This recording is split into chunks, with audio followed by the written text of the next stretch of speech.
So, you're thinking about applying to IIM Amritsar's IPM program for the 2026 batch. Well, you are in exactly the right place. Today, we're going to break down that entire application process step by step, just to make sure you get everything perfect. Let's get right into it. Yep, if you're aiming for IIM Amritsar's integrated program in management, that's a fantastic choice. This whole explainer is designed to help you make sure your application is absolutely flawless. So let's dive in. You should really think of this application form as your very first test. It's meant to be pretty straightforward, but you'd be surprised how simple mistakes can trip people up. Our goal here is to help you navigate it perfectly, so all that hard work you've put into studying for the exam can really shine. Okay, first things first, let's get a look at the roadmap. We're going to start with a bird's eye view of the program and, more importantly, the critical dates. You really have to understand the big picture before we dive into all the little details. Right off the bat, you can see what makes IIM Amritsar's IPM program so different. See, unlike other IPMs that might give you a BA or a BBA, this is a Bachelor of Science in Quantitative Finance and Economics, which then flows into an MBA. It's a very, very quant-heavy program, and believe me, that's a super crucial detail that's going to shape the eligibility rules we'll talk about in just a second. This timeline is incredibly important, so please pay close attention. It's a two-step process, right? First, you absolutely must apply for the IPM indoor exam by its deadline. Only after you do that can you fill out the separate application for IIM Amritsar. Let me say that again because it's so important. Filling out the indoor form does not automatically register you for Amritsar. That is a separate, vital step you just cannot afford to miss. Now, let's get to that first gate, eligibility. These rules are completely non-negotiable, so you've got to make sure you check every single one of these boxes before you go any further. First up is the age limit. You have to be a maximum of 20 years old as of July 1st, 2026. To put it really simply, if you are born on or after July 1st, 2006, you're good to go. And this applies to everybody, no matter the category. Next, let's talk about your grades. You'll need a minimum of 60% in both your 10th and your 12th grade final exams. Now, for candidates in the SC, ST, or PWD categories, that requirement is relaxed just a bit to 55%.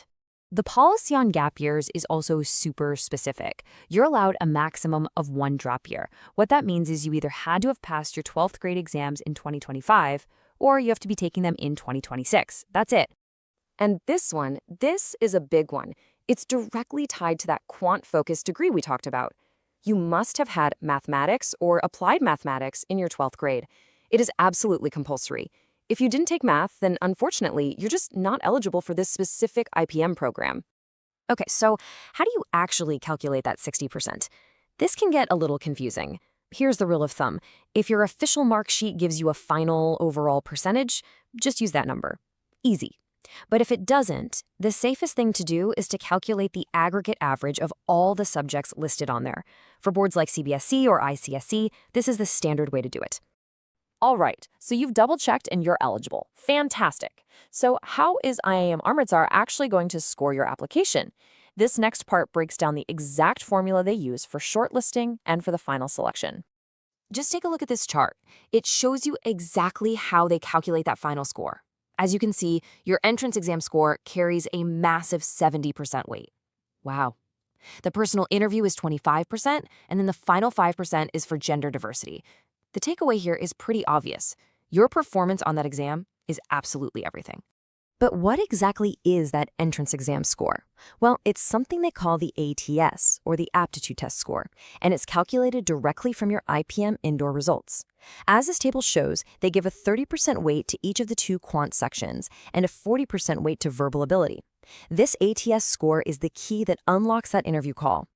And now for the main event, a really practical step-by-step walkthrough of the online application form itself. Let's make sure you get every single section of this thing right. Let's start with the absolute basics. For step 1, please use an email and a mobile number that you check every day. This is how they're going to communicate with you. After you verify your email, you'll log in and start filling out your personal details, your address, and your parents' details. It is so important that all the names and information you enter match your official documents perfectly.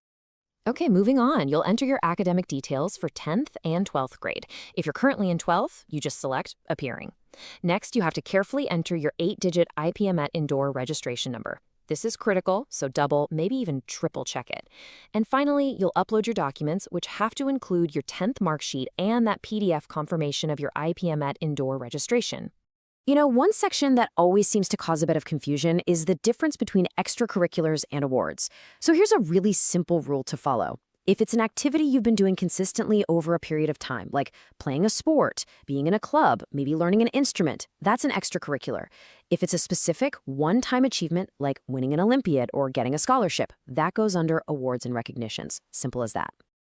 We are almost there. You're so close. But before you go and hit that submit button and make the payment, we need to run through one last critical checklist. This is your final chance to catch any little mistakes. All right, let's run through these final pro tips. First, confirm you're using a primary email. Make sure your photo and your signature meet the exact pixel and background specs. Please, one more time, triple check that IPMAT indoor registration number. And honestly, the most important tip I can give you, ask a parent or a friend to review the entire form. A fresh pair of eyes can spot mistakes you've been staring at for an hour. Once you're absolutely sure, the final application fee is 2,000 rupees. And that's it. Your application is submitted. You've officially navigated the first major hurdle. So now the focus shifts completely to your prep.